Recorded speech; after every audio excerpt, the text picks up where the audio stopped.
a presentation by the development team representing Land Value Alliances, and that will last around 45 minutes. And then that will be followed by a question and answer session, also around 45 minutes. So we aim to finish around 8:30 p.m. This is the first in a series of 3 meetings, but this is the only one where you will have an opportunity to ask questions of the development team. The purpose of this first meeting is to help residents and interested parties understand and interpret the proposals. Land Value Alliances and the team will talk through the consultation boards and explain their reasons behind the development and their designs. Amongst other things, this will assist all those that are intending to come along to a second meeting on the 21st of October, at which there will be an opportunity to discuss the proposals in more detail around various different topics. I'll say a bit more about the second meeting at the end of this meeting. So a bit of housekeeping before we start. Firstly, the meeting is being recorded and live streamed on YouTube tonight.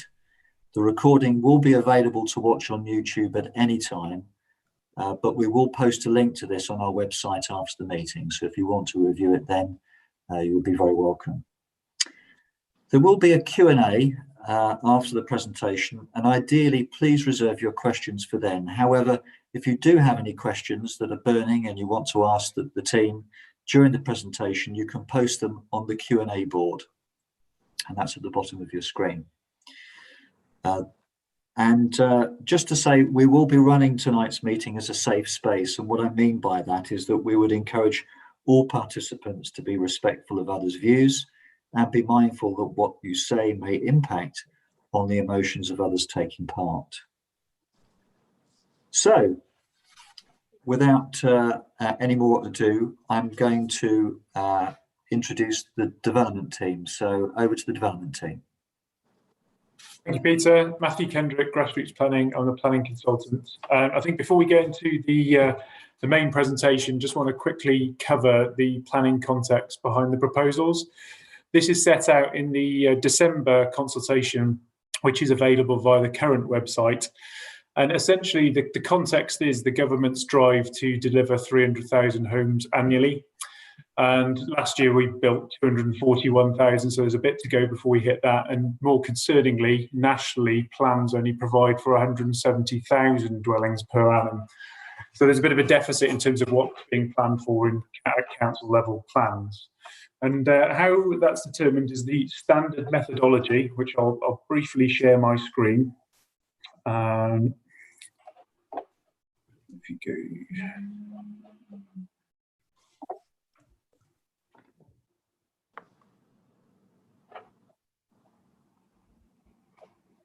So the standard methodology is a way of calculating housing requirements, and this table summarises it for the area. And you can see Mendip here was originally, as part of the Part 1 plan, planning for 420 at the time dwellings per annum.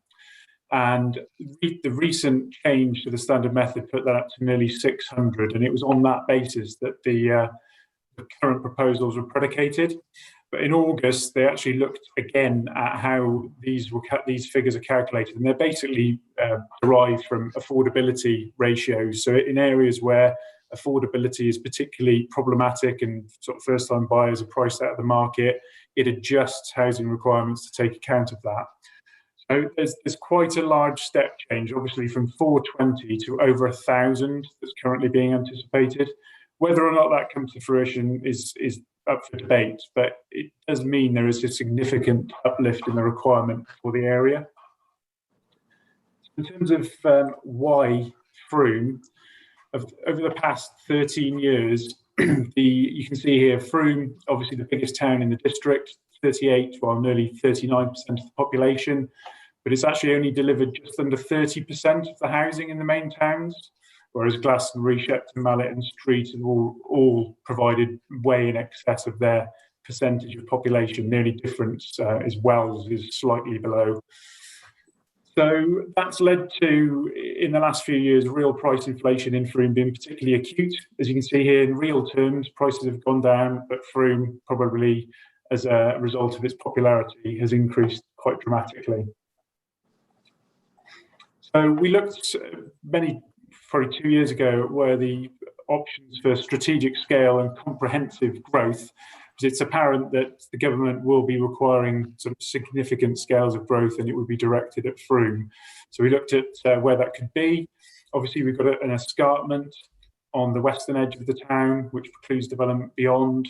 You've got the train line and floodplain, which forms a barrier to development to the east, and to the north there are issues about the highways infrastructure and coalescence of Beckington. So we looked at the South Froome area and selected land for development that was suitable, which is where we are today. So I'll stop sharing and hand over to Peter or Andrew to go into the main presentation. But hopefully that describes why we're here, and there's been some comments to say, well, we don't necessarily agree this is needed, but there is quite a background here showing there is quite a need for substantial scale development, and we think comprehensive that provides all the relevant infrastructure is the best way forward. Right, can everyone see that? Yep, that's fine. All right, over to Mark. Hi, Mark Briley. I'm one of the architects and planners. I've been involved in the development of the vision, and the vision that we've come up with is an interpretation of sustainability applied to Froome. The objective is to create a community full of life and activity, and to help Froome in its sort of one planet agenda to transition to a low carbon economy. And the vision comes through in three main areas. Firstly is to frame the setting of the development. So it's to look at the landscape and the sense of place, and that's to use the typical landscape qualities of the Froome area, which is the river valley and its meadows, the wooded hillsides and combes, and then the typical Froome housing developments, which on the steep hillsides. Within that landscape setting, the idea is to really bring nature into the development, to create a network of green spaces that are going to encourage a really rich ecology, and to invite effectively all the residents of this new community to be able to enjoy a really close relationship with nature, sort of nature on the doorstep. And then within that green network, to be able to provide a wealth of footpaths and cycleways, so that we create a really permeable community with easy, safe access to all the facilities that are going to be provided within the community, but also safe access to all the facilities in Froome. And we'll be looking at proper routes to the station and the schools and the town centre. And then looking at public transport as well, and looking at the bus services and how they can be expanded. And within that network of green spaces, to provide real high quality, sustainable built form.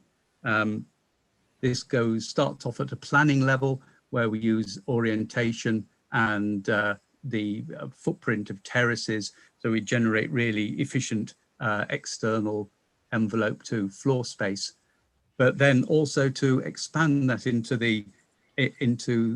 the way that the infrastructure is developed, so that we're able to provide an infrastructure really supports day-to-day renewable and sustainable living. Within that built environment, to be able to encourage an inclusive community, so that people can live their full lives, and you can work, and you can learn, and you can relax, and you can do sport, and you can have a full life within that community, and everybody's invited. So a wide range of built houses, and then within it also contemporary workspaces, which address the different patterns of work that we've got at the moment. And then finally, within all that, to do that in a comprehensive planned form, rather than the piecemeal planning that has been development that's been going on. and to encourage local decision making and community ownership. So in actual fact, we end up with a legacy that everybody can be proud of. I think Peter. briefly touching on what's proposed, just as a summary. So it's up to 1,700 homes, of which 510 would be affordable. Employment land, currently we anticipate will deliver 37,000 square metres of mixed commercial space in a range of forms. That could be small working hubs that you find quite regularly interspersed throughout Froome, to sort of larger scale general industrial buildings. There'll be a school and a local centre which will have things like a care home, potentially hotel, cafe, restaurant and convenience store. We're also exploring the potential for a solar farm to make the development as close to zero carbon as possible. So next slide, please, Peter. Just as a very brief overview, we won't regurgitate what's on the boards, but so what's changed since the December consultation is we were previously looking at a more generalised density for the site, which gave 1,500 homes. But when we looked at the objectives of trying to minimise energy consumption, which basically means having more terraces and less external walls, there's a lot more terracing proposed, which is actually quite characteristic of historic Froome. And that's why we've the numbers have gone up to 1,700 dwellings within the same area. So the actual amount of built form in terms of footprint hasn't changed. It's just the fact that it's become more efficient. The other thing as well, we went through a design review panel process, and they suggested changing the roads from being more, previously they were more of an estate road layout, and now they've been downgraded. So basically cycles and pedestrians in the form of active travel links get priority. So crossing points, for example, will cross roads and they'll be given priority. That's another quite significant change. The solar farm, which we've touched on, we're exploring. That's another change. And also how we get links to the train station. There's been some new links added in. On to the next one, Peter. Right, so I'm Peter Baker from NVB Landscape. I see this as a continuation of a number of projects I've already worked on in Froome with the council on projects at Victoria Park, Welsh Mill, the old show field with Froome Collegians. So green infrastructure is our sort of broad term for landscape, and this encompasses a number of different categories, which include biodiversity, recreation and water. And this board in particular, the biodiversity, is largely a combination of our ecology surveys and our tree surveys, both of which have assessed the site from their own qualitative perspectives, which for the trees largely goes towards age, and then that's all our veteran trees, which are our yellow circles, and then the significant trees, which can be for various different reasons, but significantly attractive trees, which we need to retain.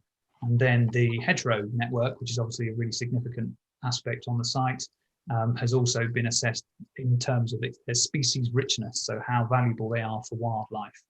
And we've taken those assessments along with the other elements, including water, significantly, and we are integrating all of the highest value hedgerows and trees into our green infrastructure, which is our completely permeable network of green open spaces, which crisscrosses the whole site, building on, excuse the pun, the existing really valuable habitats, in particular along the lanes, but also obviously the river corridor itself.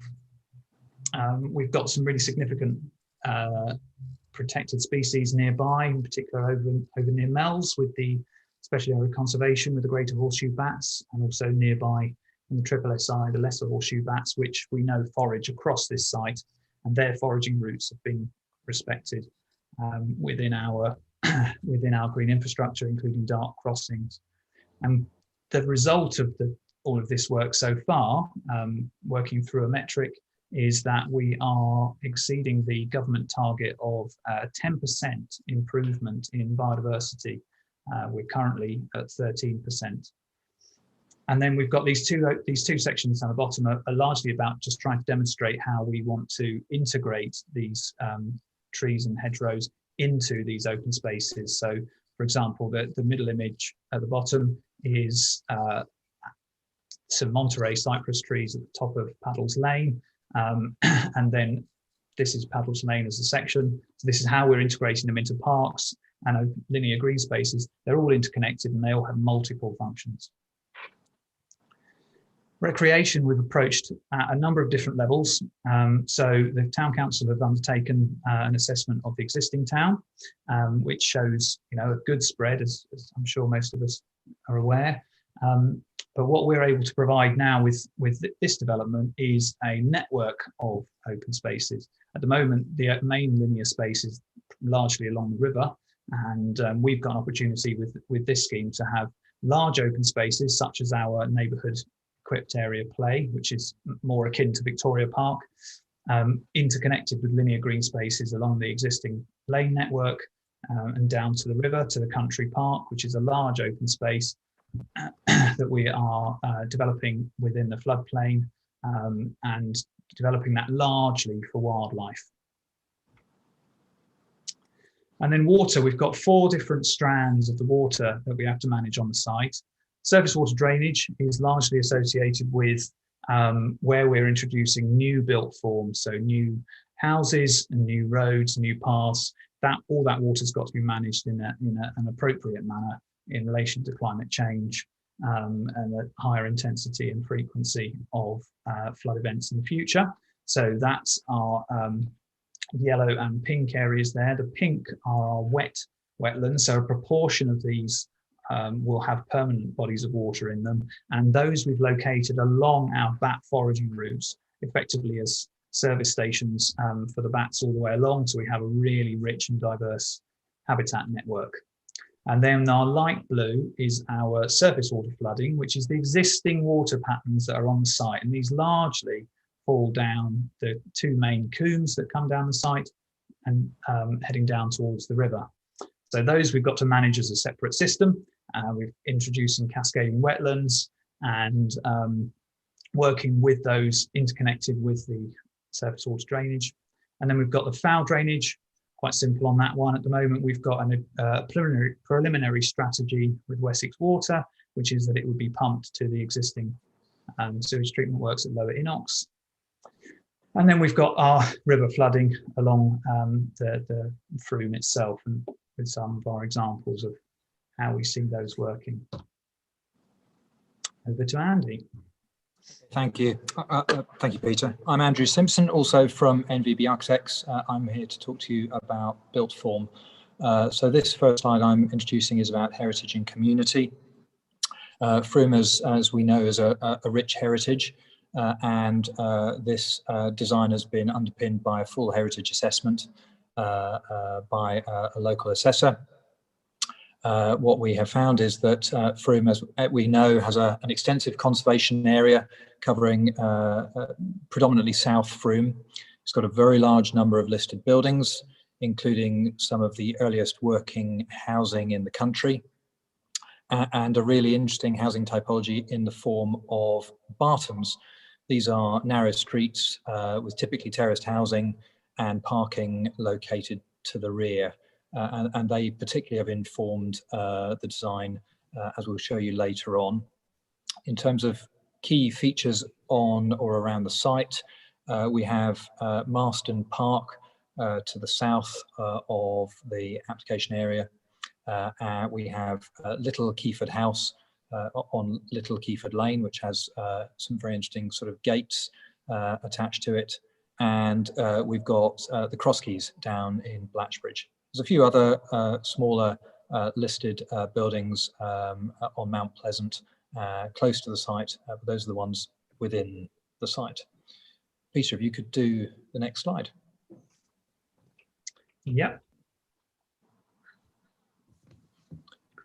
Matthew. You're muted still, Matthew. Thank you, Peter. So as we touched on before, climate change, the climate emergency, Froome's agenda in this regard has been sort of high up in our priorities for the site. So the first thing we looked at is how we minimise the energy requirements of each individual property, which led to the provision of more terraces. Then we're looking at sort of how you make each individual plot more airtight, etc., and also generate electricity within those plots, i.e. you might have photovoltaic panels on the roof, for example. Also, the layout has been driven by the potential that we'll be looking at electric car vehicles across the board in not too many years' time. So we've had to look at innovative ways how we access and service plots, so you can't be left with, for example, parking on the street where you can't have the ability to charge an electric vehicle. So when we looked at minimising the actual energy requirements, you can never get to zero carbon that way. So we've tried to get as close as possible by looking at then adding a solar farm, which is currently being looked at in the northeast of the diagram you can see. And that's also got the advantage of it can actually lead to quite a biodiverse area, because you can raise the panels up and allow currently ploughed or pasture land to become a bit more biologically diverse. So that's the current strategy that's being pursued, but the solar farm is currently subject to further investigation, and we hope we'll form an application that will either follow or be submitted in parallel with the main application for the site. Over to Neil. Yes, good evening. My name's Neil Brandt. I'm the Highways and Transportation Consultant for the project. I've been developing and working on an access strategy for the scheme for the past 2.5, 3 years approaching. And during this time, one of the key aspects of this development is its comprehensiveness, and how comprehensive development delivers the containment of travel by virtue of providing facilities and amenities within it. We reduce the need to travel outside of it, such as education, leisure, convenience, shopping, and to some degree employment. And in respect to Selwood Garden community, we are predicting or calculating that will be in the order of 20% plus. So in the first instance, when we compare that to single-use residential development and piecemeal development, we're instantly having a significant reduction on the need to travel and in terms of the carbon footprint of that. But nonetheless, there will be a residual of travel, and we need to address that, and we address that through a hierarchical approach where we put greatest emphasis, and particularly this summer, significant emphasis has been placed on what we call active travel, that's walking and cycling. And significant progress has been made through the master planning of the scheme to develop a comprehensive network of walk and cycleways throughout it. We've developed this strategy of 3 levels of walking and cycling, where we have primary routes, the salmon coloured routes on here, which are direct and quick in terms of connecting through and across the site. And then we have our secondary routes, which are the amber ones, which interconnect. And many of these routes actually can take you from the same start and finish point, but they just give you options about what routes you can take depending on what your purpose or what your requirements are. Finally, we've looked at recreational, and particularly in terms of repurposing the existing lanes in terms of green routes, and where those lanes will be de-trafficked to a degree whereby it will only serve in terms of local access to existing farms or cottages, and thereby will be suitably appropriate for cycling, walking, recreational use. So we create this network across the site. The site is not untypical of Froome. It has inclines, it has gradients, slopes, and we need to work within that. And that's significantly formed this wave effect you see on the plan in front of you, where we've worked to the topography so that we minimise the gradients. And we've worked to the national criteria, Sustrans, the national cycling charity that sets certain criteria on maximum gradients. We've worked within those. And where we have steeper gradients, we always provide alternative, less steep routes to take you. They may not be quite so direct, but they will certainly take you there, and you've got choice. So it's all about choice, given the users, whether you're residents, visitors, whether you work there, a choice of how you get around the scheme. And then we connect within the scheme to the outside world in terms of being an inclusive and a connected development to the wider Froome area, and how that achieves that. And we've identified some key routes in terms of taking residents and visitors in terms of to education, to the town centre, to the station, and also most importantly, as we've seen through the terrible times of lockdown, the need for recreational travel and the need to be able to go out and walk and cycle, and the massive asset that we have to the south of Froome in terms of being able to do that. So we've looked at those routes, we've looked at the barriers to those routes, and how we overcome those barriers, and how we ensure that we get that connectivity and permeability of the site. Now, we will be working with key partners in the future to look at the delivery of those routes. Obviously, it has to be a partnership. We have to work with the highway authority, we have to work with other stakeholders to deliver that. But nonetheless, we acknowledge a significant part that we have to play into delivering those routes to create a truly inclusive and connected development. Within the scheme itself, there are other sustainable travel measures that we will be looking to implement. Cycle priority is, as we said, been a significant priority of focus of ours during the summer, but we're also looking at e-bikes and e-bike charging, communal cycle schemes, a site-wide travel plan, which is quite a common measure now in terms of residential and employment land use. Commonly across Somerset, we have something called green travel vouchers, where we entice new residents within the scheme to use sustainable travel, to give each new resident a cycle voucher to go and buy a bicycle, or a bus voucher to go and use the local bus. And also, very important, is to provide safe and secure cycle parking provision at key points across the scheme. So all of these measures become the detail that encourage, and as far as we possibly can, see that our future residents, our future generations adopt sustainable travel within it. The next level of sustainable travel hierarchy is to look at public transport. And we've engaged with the key bus operators and rail operating company relevant to Froome. And with regards to the South Froome area, we feel that there is significant potential to improve the existing 30 bus service to bring it into the site. We can do that by assisting by financing the purchase of an additional bus. That additional bus will enable the service to operate on a 20-minute frequency, it's an improvement over the existing, to bring it through the development, but also to link that service to other key destinations that it currently doesn't, such as the station, to the hospital, to Froome College and Leisure, and also potentially to Commerce Park. So we can see that it meets our needs, but also contributes to a better provision locally in terms of improving that service. And then we have other bus services, the interurban bus services, which currently operate on what, in our view, are relatively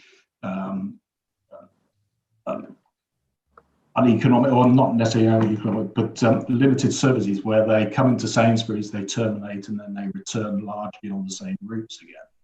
If we try and replicate a similar pattern to what's achieved north of the town through the Stonebridge estate, where the routes take a more circular route to maximise the catchment, to maximise the patronage onto those buses, we see that that increased patronage not only meets the needs of the Selwood Garden community development, it actually increases the viability of those services, so better investment and improvements in those services can occur over time. Finally, we've met with Great Western Railways, and it won't be any surprise that they are very supportive of development in Froome, because Froome is a rail-connected town, something of a rarity in Somerset and Mendip. So quite clearly, it is a town that can offer significant opportunity for those longer distance trips, whether you're commuting or leisure trips or what have you, whether it's to London, to Bristol, to Bath, to Trowbridge, to Westbury, you can make those rail-connected trips as opposed to car. And Froome offers that significant potential that many other locations across Mendip and across Somerset clearly cannot. Going forward, we will continue to work with Great Western Railway and other stakeholders in terms of what we can do in terms of this development to increase passenger numbers through the station, how those increased passenger numbers can justify further investment in the station. The ticket office being open longer, better facilities, better cycle facilities, better pedestrian facilities, and actually bringing public transport buses into the station forecourt. Then there is always a residual of vehicular traffic from development. whilst we prioritise and give greatest emphasis to sustainable travel, we still nonetheless have to deal with vehicular travel and not to ignore that. And we've worked within the current fabric and the network within Froome to identify how that works and to then integrate our access strategy into that to complement and work alongside that as a single network, as opposed to introducing or imposing a new separate network onto it.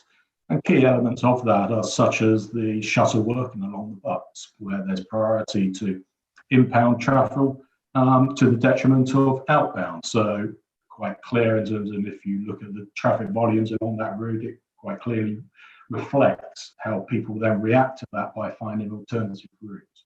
We've developed an access strategy that works within that, whereby we will reciprocate that by providing a route from the north of our scheme that provides priority out of town, so opposing the priority along the butts, and actually restricting the priority coming into town. That will serve to deter traffic from coming in from our scheme from the south, but also it will control the manner in which that traffic comes in terms of speed and volumes and so on. So it works within that. The most important aspect of our access strategy from the vehicle perspective is our bias and our preference to get traffic onto the bypass. Our two junctions onto the bypass, that directly onto the bypass and that onto the Marston Road, close to the bypass, are quite clearly the primary junctions from the scheme. Whereas the other two onto Little Keyford Lane and Blatchbridge are very much lower key, secondary access points. And that reflects our strategy of encouraging traffic onto the bypass and keeping traffic as so far as is possible out of the actual town itself. And by looking at the traffic flows itself, we know where people are travelling to and from within Froome, and we can actually do the best we can to take that unnecessary through traffic away from the town and to only keep the essential traffic that goes into the town. So we have this hierarchical approach to our access points. To actually determine that, we have engaged in building a very substantial traffic model for the south of Froome. That remains work in hand, and we are in a position where we will be presenting that in support of our planning application. It will be no doubt audited independently by the Highway Authority. Nonetheless, it will be there to give us considerable evidence base to support and to actually answer the detailed questions of how much traffic and what the actual impacts in terms of everyday operation of the Froome network will be at key junctions, not just at our skit site, but across South Froome as well.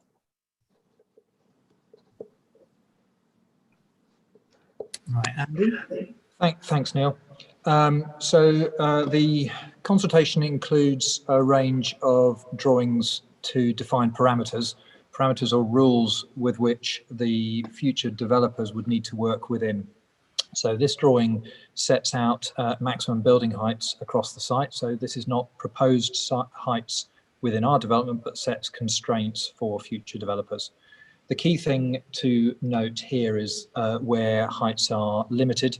So we have reduced heights where they're next to heritage assets. So along Little Keyford Lane next to Little Keyford House, adjacent to residential dwellings, again on Little Keyford Lane and Vinnie Lane, and along Marston Lane to protect skyline features. So we have a run of sort of attractive trees that are visible from across the site, particularly down in the river meadow, and we want to protect those as part of a sort of visual asset for the community. Peter, next slide if you would. So everything that the consultant team have talked about to this point is being based on an underlay, and this is the underlay that they are using. This is the drawing we call the Illustrative Master Plan.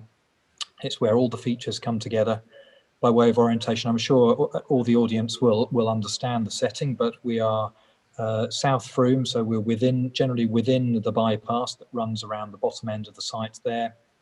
We've got Sainsbury's over to the left, We've got the Blatchbridge Road that runs down through the middle of the screen there, down through Blatchbridge Community. And we've got the railway line again, which runs along the other side of the river generally, the branch line that comes into Froome, and the main line obviously that runs along through towards Westbury. So in terms of context, this drawing also shows some elements of South Froome. So we've got Marston Trading Estate, we've got Culver Hill and the Mount over to the right, and we have also shown the Local Plan Part 2 sites. So we have the Silverwood site behind Sainsbury's, which is now consented, and we have a number of developments on Little Keyford Lane and Blatchbridge Road, which are currently under development. We are now working with those developers to produce a sort of coordinated transport strategy, which will look at both vehicles and active travel connections through both sites. Obviously, those are key sites for our proposals in terms of access either back through to the town centre or across towards the station.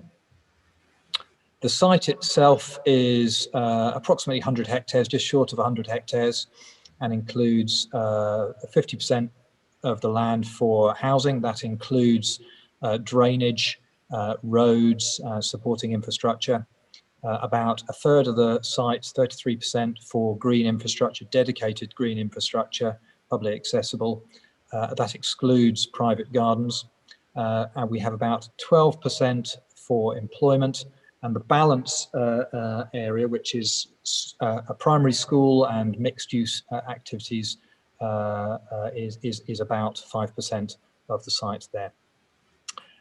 Key features to pick out are the shapes across the site, which reflect the topography. We've got the blue ponds, which you can see, which are the wet ponds that Peter referenced. The dry ponds are on there as well, but are probably less visible at this scale than the wet ones. We've got this lattice or network of green infrastructure running through the entire scheme, giving every neighbourhood good access to public open space and creating this sort of ecology network or wildlife network through the site. Okay, conscious of time, we should probably move on. So we have included a range of character areas. This drawing is just to set out where those character areas are. This is about defining neighbourhoods or a start in the process of defining neighbourhoods. They're generally informed by location, by topography and landscape character. So as Mark mentioned at the outset, when talking about vision, we're very conscious that Froome has historically built upon the river, and this site has a strong connection with the river and the floodplain. We've got a series of gentle sort of southeast facing slopes, which include some very attractive wooded combes. And then at the top end of the sites, we've got some quite significant ridgeline character areas, which include lovely silhouettes of trees. If you carry on to the next slide, please. So in turn, this is the local centre, which is located near the bottom of the site, close to the river. The open space is about the same size as Badcocks on Christchurch Street. Our aim here is to create an attractive local hub, a place where people want to gather. And the way we see to do that is to create or provide a wide and diverse range of local facilities and housing types. So this area includes a primary school or first school, shops, cafe, dentists, office, workspace, higher density housing, apartments, and even a care home. So the space will have excellent connectivity. Sorry, Peter, jumping the gun slightly. We'll have excellent connectivity. So as Neil pointed out, we have circular bus routes, and this area is well connected with active travel connections. We're trying to make the area as pedestrian friendly as possible. So we are doing what we can to reduce vehicle speeds, including provision of generous priority pedestrian crossings. Okay, thank you. Next slide. So this character area is based on the traditional Barton model that I mentioned earlier. such as you might find in Selwood Road. Key features are that parking is located on plot to the rear of properties. That's to enable charging of electric vehicles, overnight charging of electric vehicles. It has narrow streets which discourage vehicles and encourage human interaction and doorstep play. And it would include significant elements of terracing. That creates improved sustainability with a lower form factor and creates higher density without compromising individual garden space. Thanks. Next slide. In terms of this character area, this is town housing. We envisage this would be located on the flatter ground closer to the hub, typically higher density and likely to be taller. We would like this to have high quality urban design and public realm landscaping. Pedestrian priority wherever possible. So this one is showing sort of two sides of the square with vehicle access and the other two sides with pedestrian priority in front of those dwellings. Where possible, we would integrate drainage with rain gardens, and each area would have good access to local play provision. Thanks. Next slide. We're including areas for the promotion of self-build and custom build. Self-build is people building for themselves, building or commissioning for themselves. Custom build is when a house is built to order, and this is an emerging housing type in the UK, broadly based on examples that have come across from Europe. These give wide variety of options to purchasers in terms of house form and fit out. So we envisage these would be exemplar low energy standards. Again, a strong focus on pedestrian friendly streets to promote playing out as championed in Bristol locally. We would do that through reducing the dominance of the car by having on-plot parking and creating sort of obstructions through streets to reduce vehicle speeds. Thanks. Next slide. So this is the Riverside Park, which I can summarise quite succinctly to everyone in Froome, as our vision is that it's a combination of Rodden Meadow and the old show field. So Rodden Meadow with its beautiful management as a hay meadow with its annual cut and mown paths for recreation. And then the show field, which is obviously also a remnant of an agricultural landscape, but in particular with its inclusion of the sports pitch, the Froome Collegians pitch there, and this sort of combination is how we envisage the Riverside Park, the country park, being, as well as being a space to study and also with a bridge connecting north and south across the river. Thanks, Peter. We're speeding up slightly here to try and remain on time. So in terms of employment areas, we have two areas allocated, one on the southern side of the river and the other on the outside of the bypass. As Matthew noted, we have 37,000 square metres, equating to approximately 1,200 jobs. We envisage this would include a wide range of employment types, from smaller work hubs, office space, such as the new one at Tool and Gauge up on the trading estate, light industrial manufacturing through to heavier industry and haulage companies. In terms of access, they're well located for vehicle access or heavy vehicle access to the bypass, but are provided with really good pedestrian active travel connections, so pedestrian and cycle routes back to the community hub and to residential areas, as Peter mentioned, including provision of new pedestrians. That's a walking and cycle bridge across the river. Thanks. Next slide. This is the last character area. Each of the sort of gateway sites, these are access points into the site, are really important and would be given special consideration. This is the main one onto the site from the bypass, and we envisage this would set out the ethos of the development.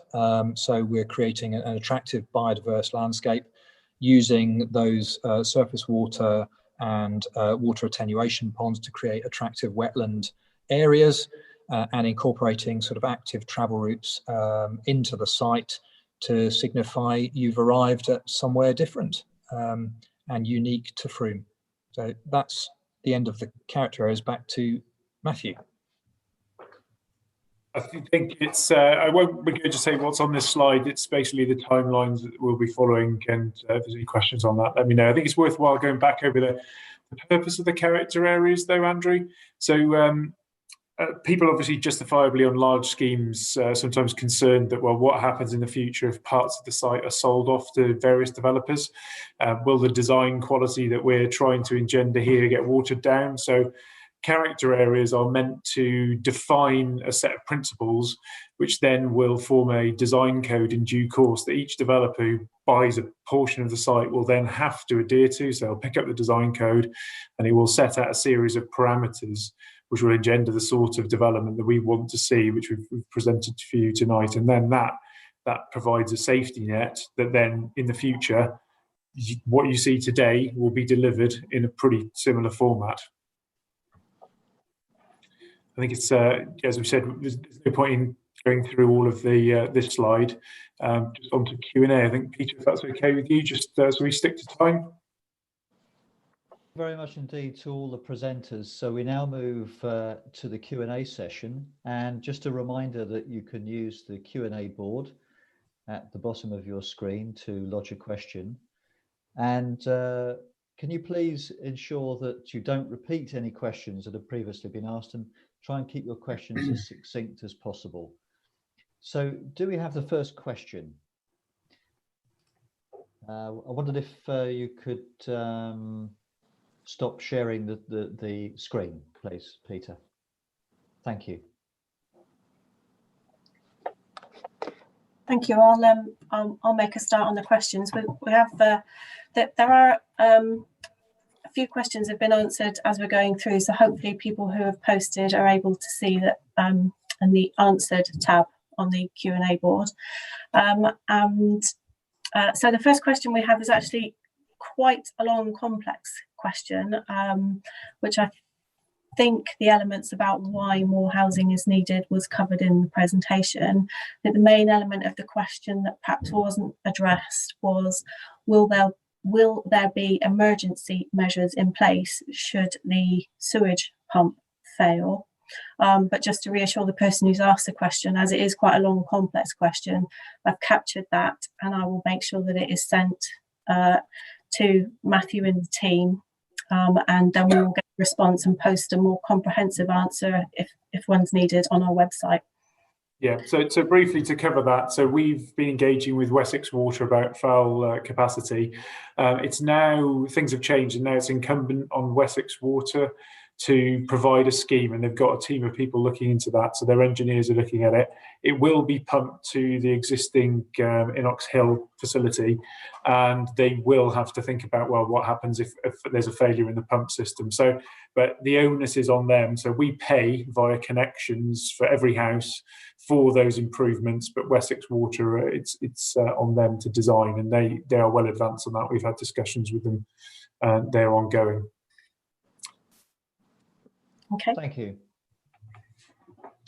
Next question, please. Thank you. So the next question is actually from Helen Kay, one of our district councillors for Froome, who is concerned about the intention to still use Little Keyford Lane as a way out of town.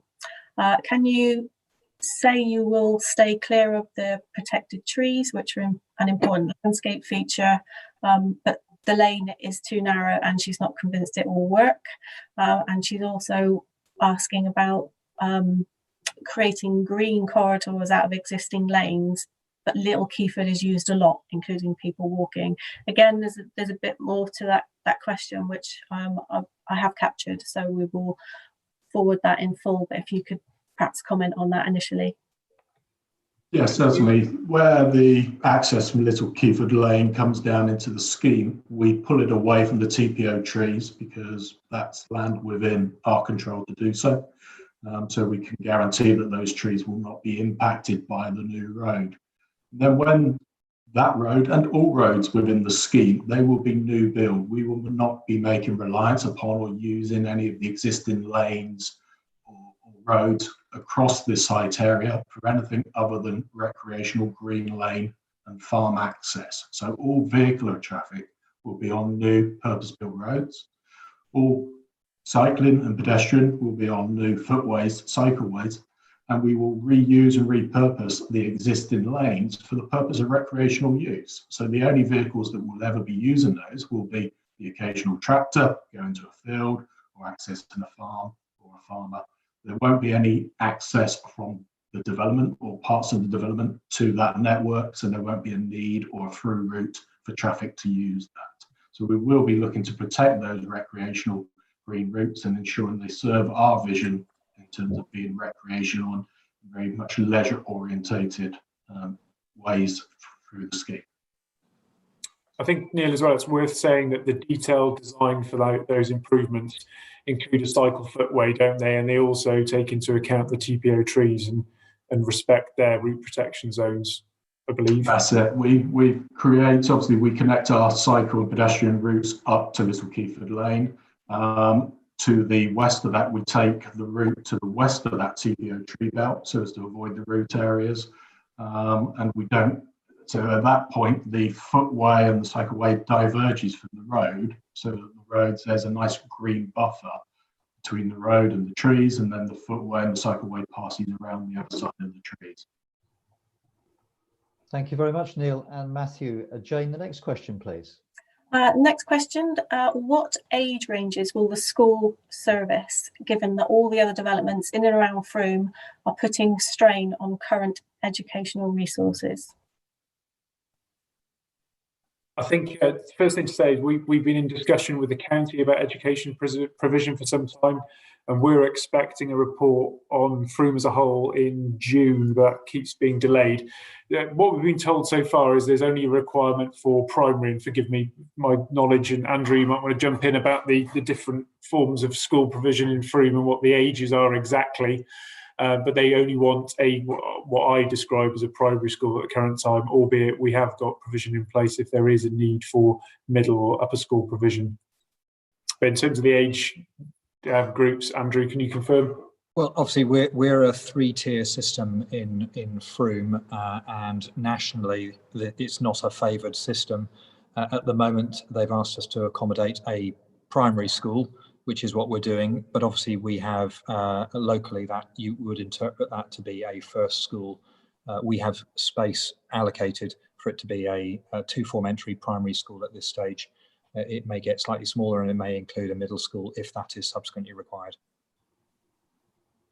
Thank you very much, Andrew and Matthew, and over to Jane now for the next question. Thank you. Next question. Why are you focusing on further bolt-on extensions to Froome? What assessments have been completed as to whether a village approach to housing would be more suitable for the area?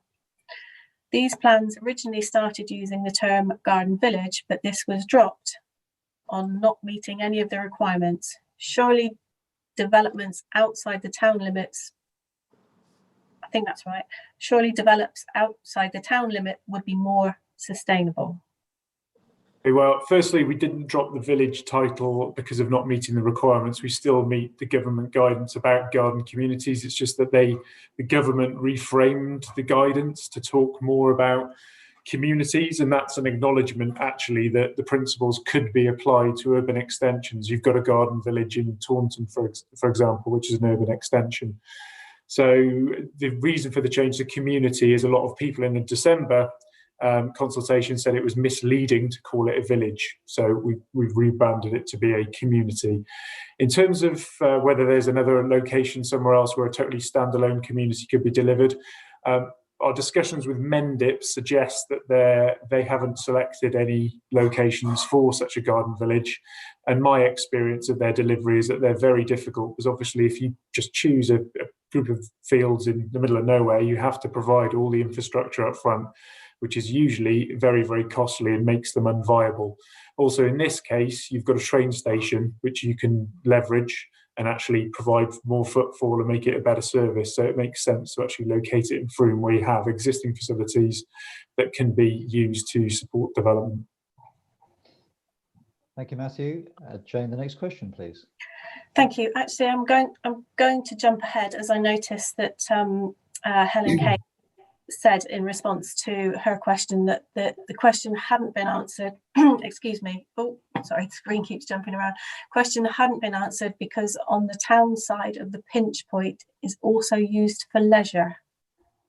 I think I tried to cover that in terms of saying that our plans have a dedicated cycle footway, but Neil, correct me if I'm wrong. So essentially on the town side of the pinch point, there's currently no sort of dedicated cycle width path. There will be in the future. That's our plans show that we will continue that cycle footway up along Little Keyford Lane beyond our site boundary and connect it in as far as we can into the town, and then work with the Highway Authority and other stakeholders to see how then we jointly deliver sort of the connection of that to the town centre, the station, and so on.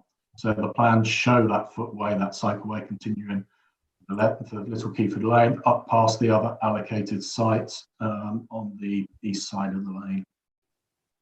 Thanks for that clarification. Jane, the next question. Thank you. Next question. How will the development blend and integrate into the existing surrounding communities? I have specific concerns about the Mount area, which is one of the highest areas of deprivation and low income in Somerset, and I'm concerned it will further become segregated and shut off from the expanding town. Andrew, you might have jumped in after, but I think essentially that the Mount doesn't directly border our site. We've got the David Wilson Homes scheme in between. Obviously, there is footways being provided to try to link through, and we've had long discussions with David Wilson Homes about linking into our site via those new footways. So we want to try and create as direct a link between the Mount, the existing area of the Mount, and all of the facilities such as the parkland that will be in our development. So we have worked with David Wilson Homes to deliver that. And that will provide a direct linkage for the facilities and even the community facility. You know, there will be for certain elements within that residents of the Mount will want to access, and there will be direct footway cycle links between the two in the same way that other areas of Froome are going to be linked via such links. Thank you. Next question, please. Thank you. Next question. Why is the traffic plan for the south of Froome not included in the consultation? You commented that this had been prepared but would only be submitted at the planning permissions or planning application stage. The existing roads into Froome are very narrow and likely to be overstretched by further use. Yeah, certainly the traffic model that we've prepared for Froome is a computational model. So it's a computer exercise. It develops a simulation of traffic movement, and you do that by observation. You go out, you video, you do travel time. Each and every time we travel, our mobile phone sends signals, so we know how long it takes to get from A to B in any part of the world, Froome included within that. So that model builds on that existing pattern of travel across Froome. Then we add in the development that's already allocated or consented in Froome. Then we add in Selwood Garden Community. So it's a computational model that is not it's not something that we can present in a storyboard or a presentation board so much. It's one that's there for highway authorities and planning authorities to interpret and to extract data from to understand. Now, we will be doing that and presenting that information in our planning application, but it's not something that's so easily presented in a presentation. What I will say is this traffic model is probably the largest traffic model ever built for Mendip. Most certainly that's the case, and it is quite an exceptional one, and it will provide a very, very detailed picture of how traffic moves presently and how it will move in the future with this scheme, and it will enable us to address any issues that may arise from that, and we will certainly be presenting that in significant detail with the planning application. Thanks for that answer, Neil. Jane, the next one. Thank you. How will you ensure that communal areas are not taken over, at night particularly, by less desirable elements, such as we often see at Badcocks and other areas of the town? Can I cover that? Yeah, Pete, I'm happy to, Peter, but if you probably better placed in terms of natural surveillance, etc. I think I'm getting the illusion, particularly a recent incident in the North Parade car park. Essentially, good design would be my response to that. So all the open spaces we would be designing in such a way that you physically cannot get onto that site, in particular with vehicles. That's the main thing you're probably talking about trying to exclude. So they'd be designed in such a way that only maintenance vehicles can get onto those sites with the standard measures. One of which, to be honest, will be quite a significant feature across the whole site, which will be our swales, our drainage features, the linear drainage features, which will in large part prevent vehicle access because they are literally ditches. So I think that would be through detailed design, which is standard. I think it's very difficult to sort of look at the existing Froome open spaces, which they're incrementally developed over time, and inevitably there are weaknesses in terms of security, in particular, all over there. But yeah, applying secure by design, Peter, is one of the key things, isn't it? So you've got natural surveillance, and I think I don't want to jump back to sharing screens, but some of the imagery in the character areas shows that the parkland is surrounded by housing. So you have a multitude of households that are overlooking those spaces and providing natural surveillance. So if anything did happen, there's going to be an awful lot of residents that would be out and remonstrating about it. Yeah, good point. Thanks very much. Jane, the next one. There are a lot of children and adults within Froome and the surrounding area who are affected by the lack of both respite provision and also long-term residential care options. Most options are currently out of area and at the other end of the country. Is this something that could be incorporated in the design? And they would be very happy to consult and engage in this process with you. Well, I think there's 2 care homes proposed, and they're not set in stone that they would be just for the elderly. I also think, Helen, that your colleague Alison has been in contact with colleagues of mine, and we're happy to talk about what might go in the local centre, which might include something along the lines that you're envisaging. So I think you've got our contact details to engage on that point, and we're happy to do so. Great, thank you, Matthew. Jane, next one, please. Thank you. I think Matthew did cover this in his opening of the presentation, but it might be worth just reiterating. I think the 1,064 figure is per annum, which is a shockingly high figure. So 1,700 would be not even 2 years' supply on that basis for the whole of the district. But whether it gets that high is another matter. What is clear is we're going to have significantly more development above the 420. But as I said, they're all per annum figures. Thank you. Jane, the next question, please. How do the... Oh, sorry. When somebody types in a new question, it jumps up on my screen. I do apologise. How do the primary schools feed into the middle schools and college? I think I covered that before in terms of we discussed it with the county, and they're saying currently they are not clear that they need any further college or middle school provision. They are still refining whether they want a new campus or probably more likely intensification of existing campuses. The development will provide funds towards whatever is decided on. So if it is an expansion to a school, funds will be secured via what's known as a Section 106 agreement towards the provision of those places. Matthew, thanks for that answer. Jane, do you have another question, please? I do have another question.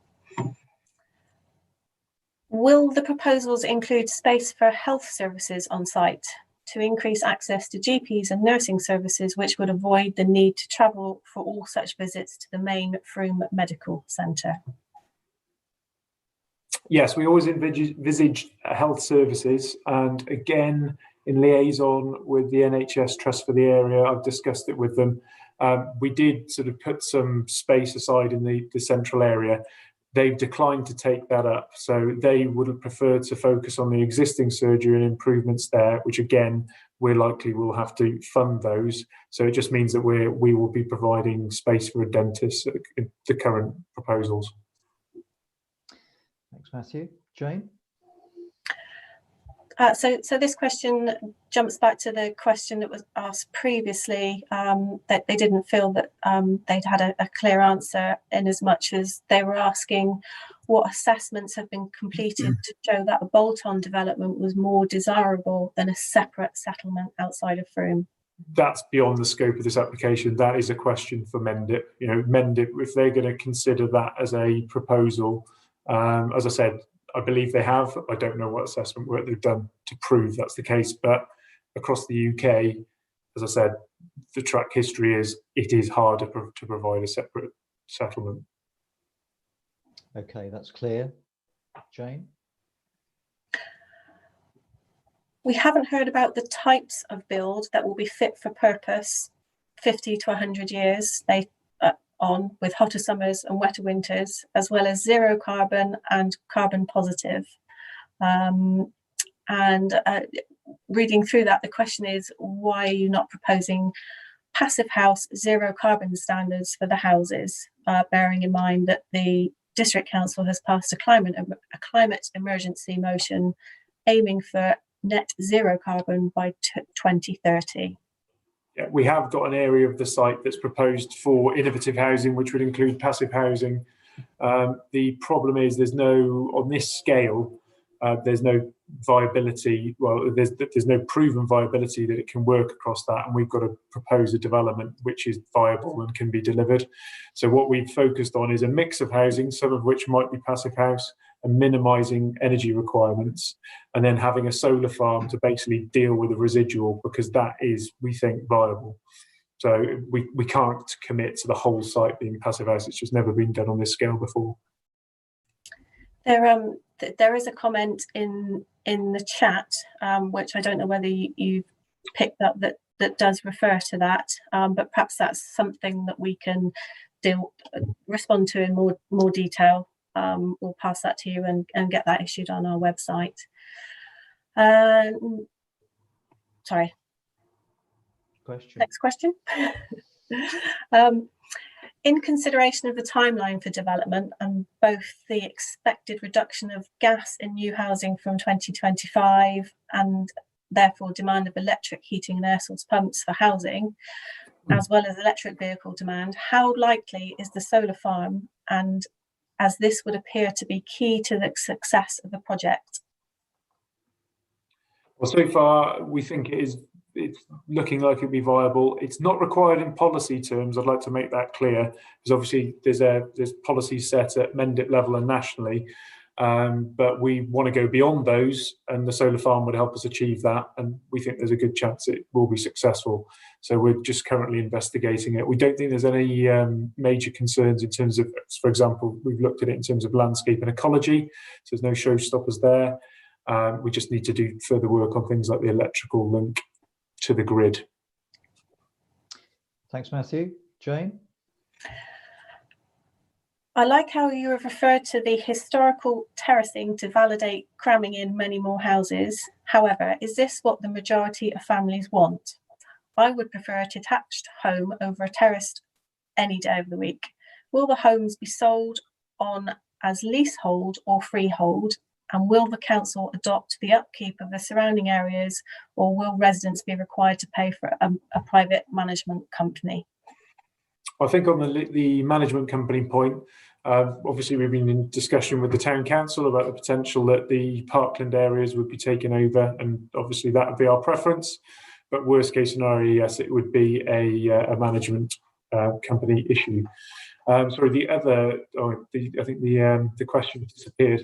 I think it's about terraced housing. So it won't simply be terraced housing. There will be a percentage of every form of housing. And obviously, I think the view there is a personal one. I live in a terrace house with a family of young children, and I'm perfectly happy. Okay, thanks, Matthew. Jane? You mentioned low level height housing in front of, say, Keyford House, which I know well. So will that be bungalows, or 2-level, or 3? I think, again, it goes back to there will be a mix. Policy and our desires mean that you'll get a mix of everything. So you may get some bungalows. There may be split level on some of the more steeper parts of the site. So it may appear as bungalows on one side, but be 2-story on the other. but I would have thought there will definitely be a percentage of bungalows. And yes, it may be a good idea to locate them within viewing corridors of things like Keyford House. I think the area that might be specifically being talked about, that light blue area on our plan, is for up to 2-storey. Yeah, that's the so yeah. In answer to the question, Peter, it couldn't be for 3 because you'd be in breach of the whatever planning consent condition. Yeah. Thanks for that clarification, Peter and Matthew. Jane, next question, please. Froome is desperate for more social and truly affordable rental housing. Is this being addressed by this development at all? Yes, as I said, so 510 would be affordable, and that would be in a variety of forms. So that could be shared ownership. Probably the majority will be subsidised rental, which is the sort of standard social housing that people imagine. But there are other, so you've got shared ownership and low cost purchase as well. Thanks, Matthew. Jane, next question, please. Next question. I may have to partly answer this one myself, as the question is, how does this comply with the neighbourhood plan? So I think firstly to point out that the neighbourhood plan only covers the Froome parish boundary, and a significant part of this development is in Selwood. However, that said, you will have seen at the beginning of the presentation reference to the One Planet Living principles and sustainability, which is a really big thread running through our neighbourhood plan. We also have elements in there about, we would like better access to the river and open spaces.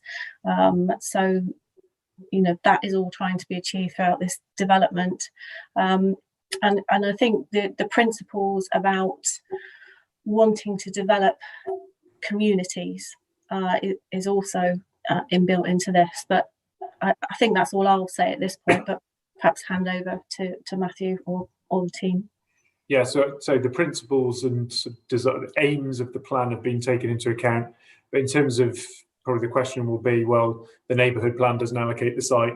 I think there's 2 things. As you said, it's outside the boundary of that. And the second issue is that the district council, in the event that they don't have a 5-year land supply, which they accept they don't, national policy then means that you can consider unallocated sites. But we have been mindful to the vision and the aims of the neighbourhood planning in pulling this together. Hence things like not just complying with policy about climate change, trying to go beyond policy on things like that. Okay, thanks Jane and Matthew on that one. So Jane, over to you for another question, please. Will this meet all UK national planning guidelines? Yes, in terms of the planning statement that will support the application, I'll set that out. There's a plethora. I won't go through them all because we'll be here about 2 hours. As we said, we are still looking in terms of the Garden Village documentation prepared by the TCPA to meet that. Planning statement and design and access statement will set out how that is being met. Things like national standards for density, and we've talked about, yes, people might say, well, we're trying to cram more on, but national policy is looking for efficient use of land and to create sustainable development. So that's what we're trying to do, and that's a national planning policy. But yeah, the policy of the NPPF are going to be core to the consideration of this scheme, because the Part 1 plan for Mendip is currently out of date. It became out of date at the end of last year. Thanks, Matthew. Jane? Thank you. This is just to reiterate a question that has already been asked previously. Why the need to have yet more land outside the site development area used for industry? So Marston trading estate is not full, and the same with the Colway Lane estate. Does this not set a precedent for yet more housing? I think commercial advice would contradict that. So it's Commerce Park, and I think there was a separate, we might need to go to, Jane, there's some separate email questions, one of which mentioned Commerce Park. Commerce Park is being built out almost in full, and its level of vacancy is lower than the national average, I would say. Commercial guidance from local commercial operators in the town say that there is a strong demand, so hence why we've put it in our proposals. Okay, thank you for that. Jane? Thank you. I think the last question on the board is perhaps a repeat of a previous one. Will this meet all the latest UK national government known and unknown? I think we've probably covered that one. Yeah, I think so. Yeah. So, Jane, I had 2 emails, I think, if I can pull them up. I think we had one from a Mark Priest, and I did have the other one a second ago. Have you got the other one to hand by any chance? I will find that for you. Just bear with me.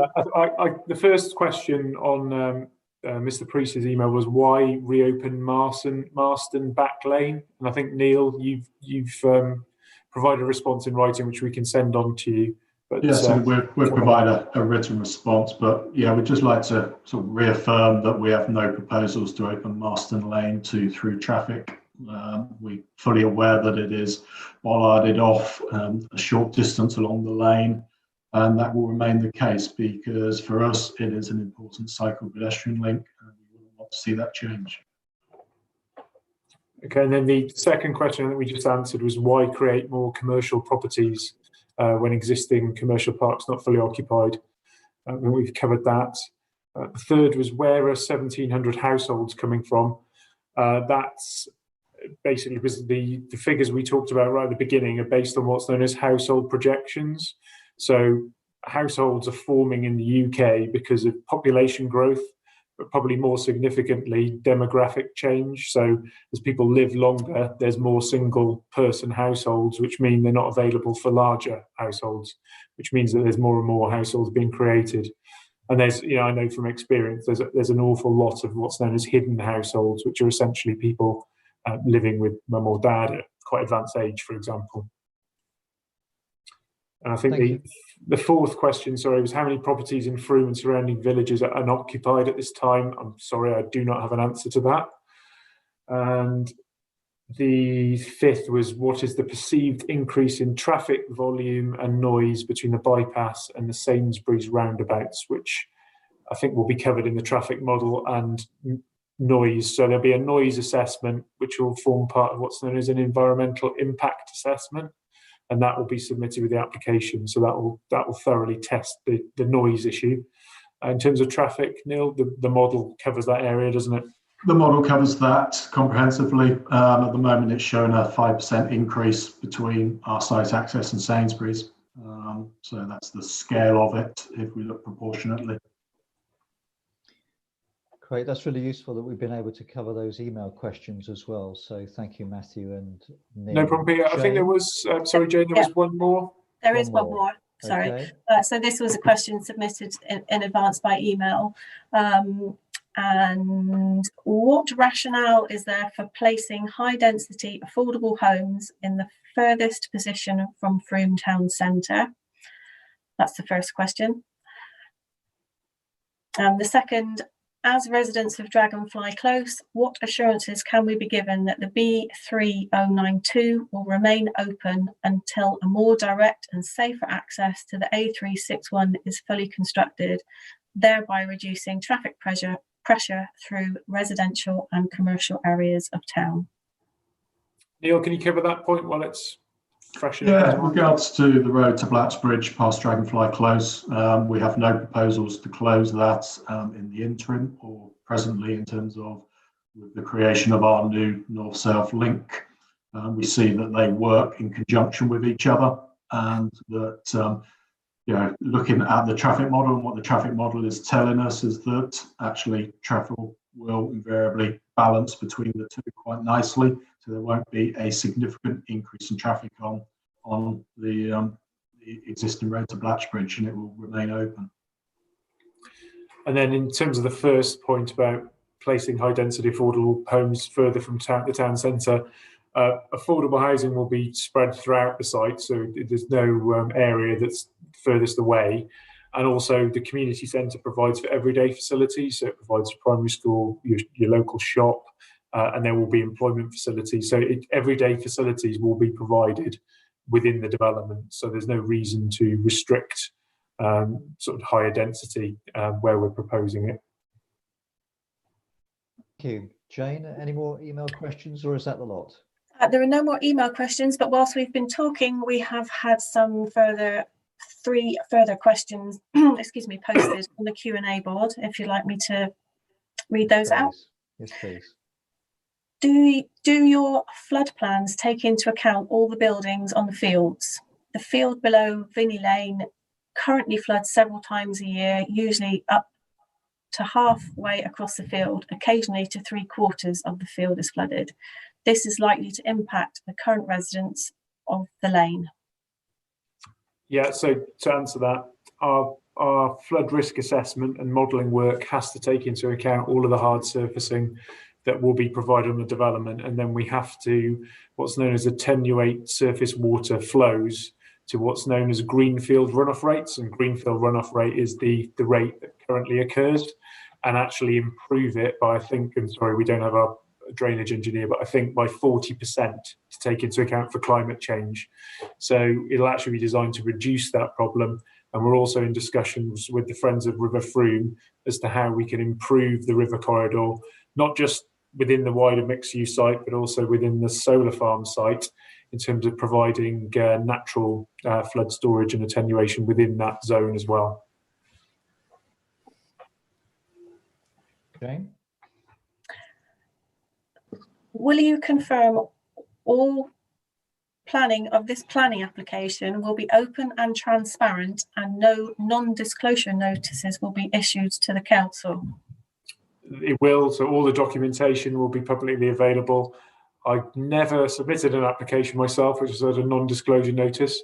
I assume that might relate to viability, but even that, if there was, and I don't anticipate there'll be a viability assessment, it would be, you can't restrict that anymore anyway, and we wouldn't be seeking to do so. Thank you. I think we've got another question, Jane.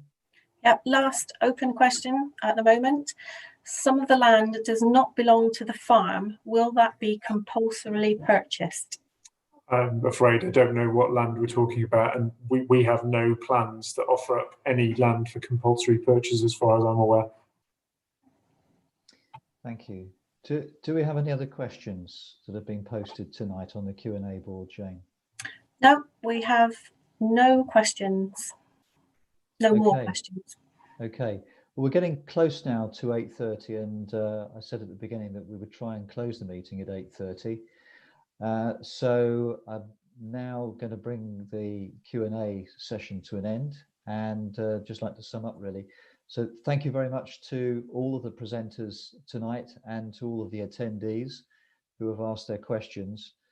I should say that the consultation deadline is the 18th of October. So we would encourage everyone to submit your comments, if you've not already done so, at selwoodgardencommunity.com. Earlier on tonight, I mentioned two other meetings that are coming up. The first of those is next Wednesday, the 21st of October. That's going to run from 7 until 8:30. That's also on Zoom. And this is the engagement and feedback meeting. The Town Council want to hear the views of residents and interested parties. This meeting will give people the opportunity to discuss the proposals in probably a lot more detail than they've had the opportunity to do tonight.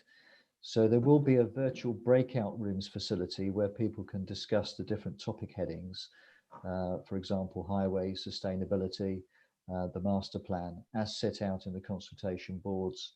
They'll have an opportunity to record their views using the chat facility. And this feedback will be used to inform the Town Council's formal response to the consultation. You'll need to register in advance for this meeting, and you'll find all of the registration details on the Town Council website. So that's www.froomtowncouncil.gov.uk. So have a look for those registration details and you'll be very welcome. The third in the series of the meetings is going to take place on Wednesday, the 28th of October. Again, that'll be between 7 p.m. and 8:30 p.m. That'll be an extraordinary meeting of Froome Town Council. And at that meeting, councillors will agree the Town Council's formal response to this consultation, taking into account all of the feedback gathered at the previous two meetings. So the feedback gathered at tonight's meeting, and also the feedback that will be gathered at next Wednesday's meeting. I should say the last two meetings are, of course, after the consultation deadline. However, we have agreed an extension to submit our comments so that we can fully engage local people. So hopefully that's clear in terms of the other opportunities for you to take part.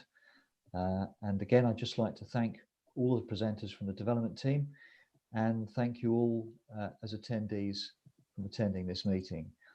So that's the end of the meeting. Thank you very much indeed. Thank you for organising, everyone. It's been very helpful. And sorry, I think there's a final question from Helen. And yes, I can confirm that the deadline is the end of Sunday, the 18th. Okay, thanks very much, Matthew, for that confirmation. Thanks, everyone. Bye-bye now. Bye. Thank you. Thanks. Bye.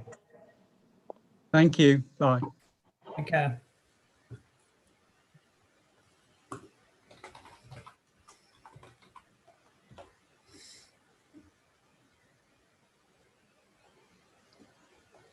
So you could stop recording now. Thank you.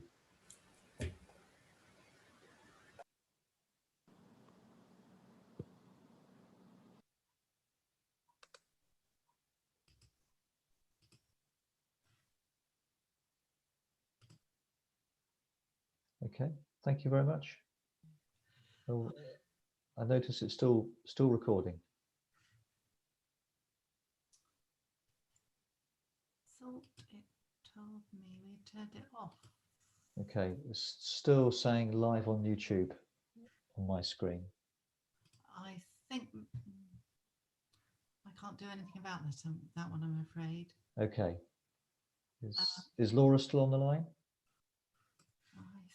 I think if we close the meeting, then that will close the link. It'll close the recording. Okay. Do you have 2 attendees still in attendance? I think that's because they're still on the line. Okay, so I'm gonna close the meeting now then. Okay. Thanks very much. Thanks very much for your help tonight. Good night. Good night.